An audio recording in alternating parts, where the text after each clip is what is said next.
Hi, boys and girls. It's Miss Toby. I'm going to read you some more stories out of Bad Pets. Grin and Bear It. Frankie the Tomcat loved teddy bears. He loved them so much that he sneaked into nearby homes and stole nearly 3 dozen small stuffed animals in 2008. The 2-year-old feline would enter a victim's house through an open window, door, or cat flap in the middle of the night.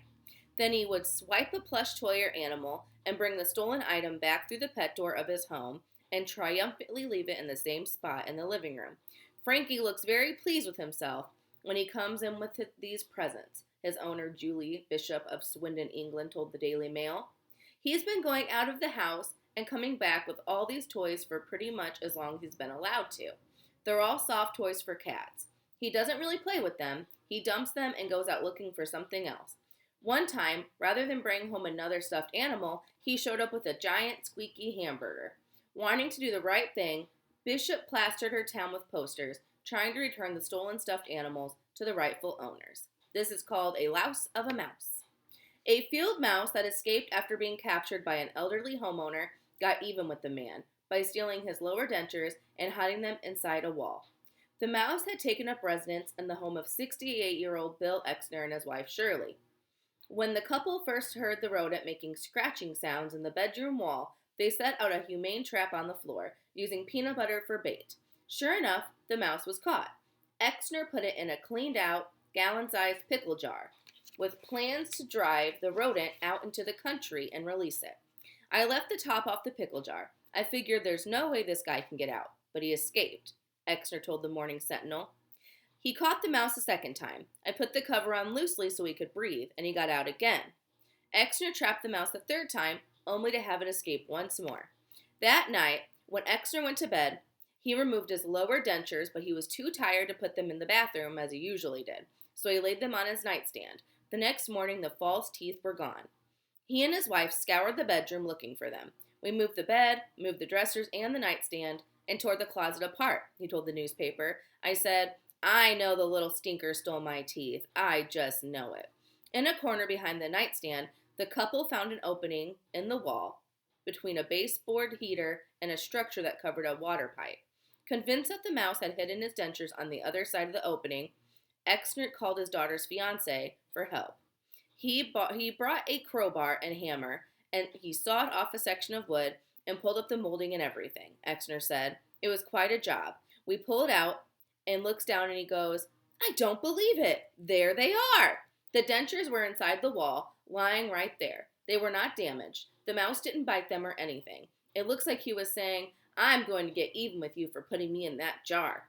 After learning about Exner's mouse incident from the Morning Sentinel, an animal control officer paid the Exners a visit and confirmed that the droppings in the pickle jar and near the wall were from a field mouse.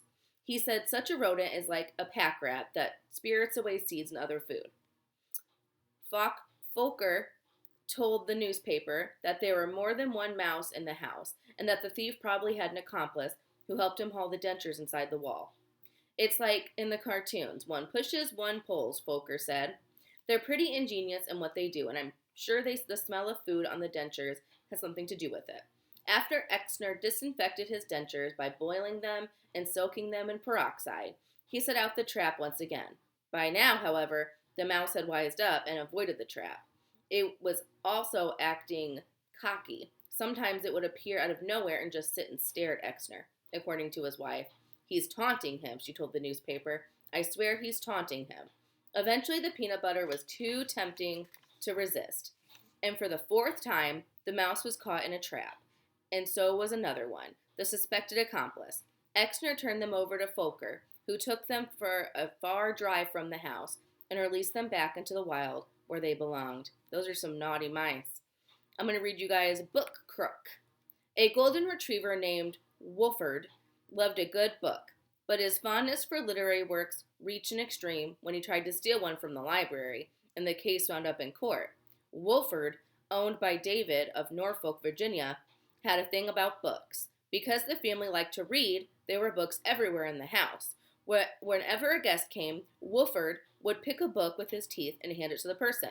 Other times, the book hound would curl up in the corner with a good paperback. One day in 1993, the dog slipped through a broken slat in the backyard fence and ambled over to the nearby library. The back door had been left open to catch a breeze, so Wolford trotted inside. Seeing all those books, Wolford couldn't resist taking one. He grabbed a children's book off a little table and tried to sneak out by the checkout desk, but a librarian stopped him. Being a friendly pooch, Wolford wagged his tail and gave up the stolen book without a growl. The librarian called the phone number on Wolford's collar, but no one answered. When I got home, there was a message on my answer machine that said, "This is a library. Your dog is trying to check out a book and he doesn't have a card." In fact, the librarian left several messages before calling the animal control people, said David. When David finally showed up at the library, authorities were getting ready to take Wolford to the pound. They turned the pet over to David and handed him a summons to appear in court for having a dog on the loose and not having a dog license. "I showed Wolford the summons, and that got his attention," David told the reporters.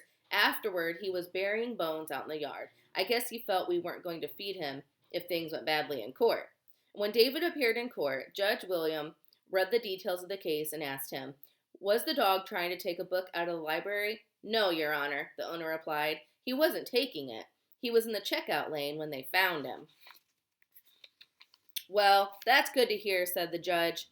The understanding judge didn't throw the book at Wolford. Instead, he dropped the charges against the dog, but ordered David to pay $28. Reading about the wacky case in the local newspaper, students at an elementary school in Virginia Beach figured a way to keep Wolford from stealing books from the library. They gave him his very own special school library card. That dog really did love books, huh? All right, guys, I'll read you some more stories out of this at a different time. Bye, guys.